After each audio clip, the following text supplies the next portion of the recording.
Isang mapagpalang gabi pong muli sa ating mga minamahal na estudyante. Kumusta po ulit kayo? Maraming salamat po at narito kayo ngayon. Alam kong nagtagumpay kayo sa lahat ng mga hamon sa buhay na nangyayari po sa atin sa mga nakalipas na mga araw. At sa mga oras na ito, tayo po ay magpapatuloy sa ating susunod na leksyon.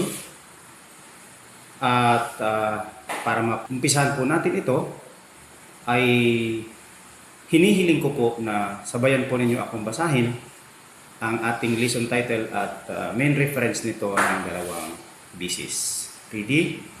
Begin. God is alive. Main reference, Isaiah chapter 14 verse 24.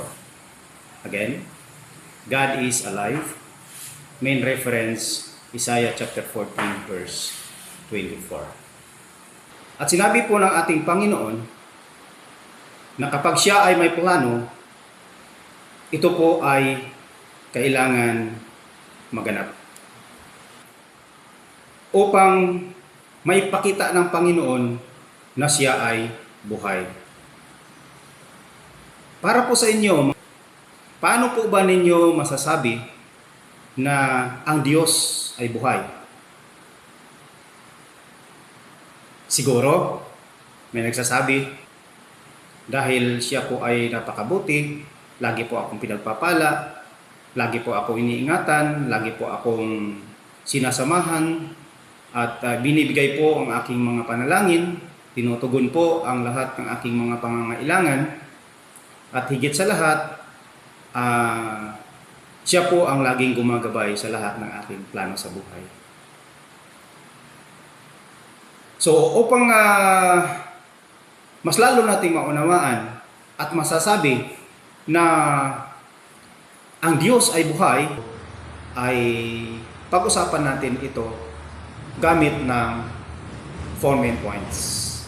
1. Prophecy and fulfillment. 2. Time of Abraham. 3.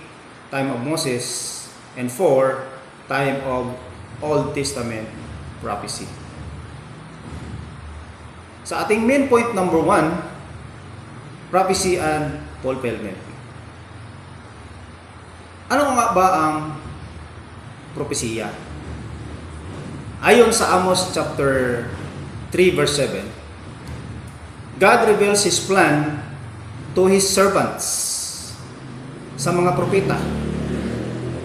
At ito ay inihahayag niya sa pamamagitan ng visions and parables na makikita natin sa Hosea chapter 12 verse 10. At gayon din naman, ang rason po nito ay upang tayo ay makapaniwala kung ito ay magaganap na. Makita po natin yan sa John chapter 14 verse 29. At ano naman po ang fulfillment? Ayon sa Numbers 23 verse 19, ang ating Panginoon ay hindi sinungaling. Ang ibig sabihin, kung kanyang sinabi, ito po ay kanyang tinutupad. At gayon din naman, sa Isaiah chapter 14 verse 24, nangangako po ang ating Panginoon na ang kanyang mga plano at purpose nito ay kanyang tutuparin. Sa Isaiah chapter 55 verse 8 to 11, ang salita po ng Panginoon ay hindi po babalik sa kanya na hindi po magkaroon ng kaganapan. Pag-usapan din po natin ang ating main point number 2, time of Abraham. Sa Genesis chapter 15, verse 13 to 16, ay nangako po ang ating Panginoon na dadami ang lahi ni Abraham sa kabila ng kanilang katandaan. Ngunit, ito po ay mapupunta sa hintil na nasyon na kung saan sila po ay maging alipin at sila ilalabas naman dito pagkatapos ng kanilang pagkaalipin in great position. At kailan po ito nagkaroon ng katuparan? Makikita po natin ang katuparan sa Exodus chapter 12 verse 1 to 14 sa kapanahunan na po ni Moses. At gayon din po naman, pag-usapan natin sa main point number 3, time of Moses. Sa panahon ni Moses ay nagkaroon ng covenant ang ating Panginoon sa kanyang chosen people. Na makita po natin sa Exodus chapter 19 verse 5 to 6. Kung kaya't ibinigay ng ating Panginoon ang 10 Commandments sa Exodus chapter 20. At napapaloob po dito ang pagbabawal ng Panginoon sa pag-worship sa mga idols or sa mga Diyos-Diyosan. At dito, nalabag ng mga chosen people ang utos na ito, na makikita po natin yan sa Exodus chapter 32. At mas lalo po nating makita ang paglabag o sabihin nating pagbetray ng chosen people sa kapanahunan ni King Solomon, na makikita po natin o mababasa po natin sa 1 Kings chapter 11. At dadako naman tayo sa ating main point number 4, time of Old Testament prophecy. So napakahalaga po nito dahil makikita po natin ang mga propesiya sa Old Testament at ang katuparan nito sa first coming of Jesus Christ. Sa Isaiah chapter 7 verse 14, nakasaad po dito na siya po ay ipanganak sa isang virgin. At ito po ay natupad sa Matthew chapter 1 verse 18 to 23, na kung saan ipinanganak nga po ang ating Panginoong Hesus sa pamamagitan ni Virgin Mary. Sa Isaiah chapter 9 verse 1 to 2, na ipangako din po dito na siya ay magminister sa Galilee. At natupad po ito sa Matthew chapter 4 verse 12 to 16, na kung saan ang ating Panginoon ay nagsimulang mangaral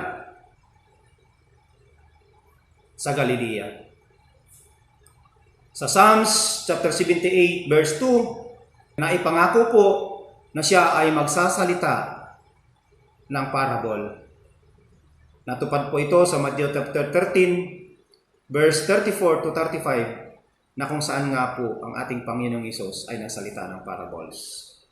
Sa Jeremiah chapter 31 verse 27, na ipangako din po yung planting two kinds of seeds, na natupad po ito sa Matthew chapter 13 verse 24 to 25, na kung saan po ang ating Panginoon ay naghasik at nagtanim ng mga binhi. Sa Isaiah chapter 53 verse 7 to 10, na ipangako po na siya po ang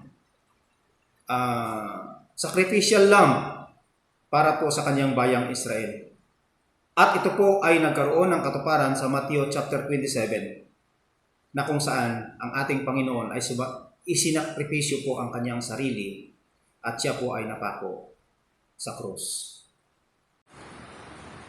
At sa Isaiah chapter 69 verse 21, na i-prophesize din po na kapag siya ay nauhaw, bibigyan po siya ng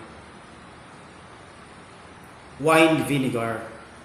At nagkaroon po ito ng katuparan sa John chapter 19 verse 28, na kung saan nung nasa cross po ang ating Panginoon at siya ay humingi ng tubig dahil siya ay nauhaw, siya po ay binigyan ng wine vinegar ng isang kawal. At sa ating pagtatapos, nakita po natin na ang Panginoon ay nagpapakita ng mga ebidensya mula pa ng kanyang paglikha ng sanlibutan. Kung kaya't ang Panginoon ay nagpaprophesize ng mga future events sa pamamagitan ng kanyang mga propeta.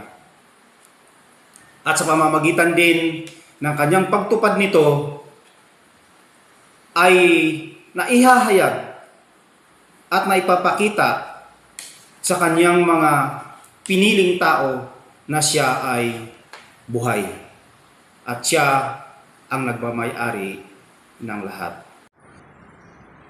So, hanggang dito na lang po tayo. Maraming salamat po at magkikita-kita po naman tayo muli sa susunod pa nating mga leksyon.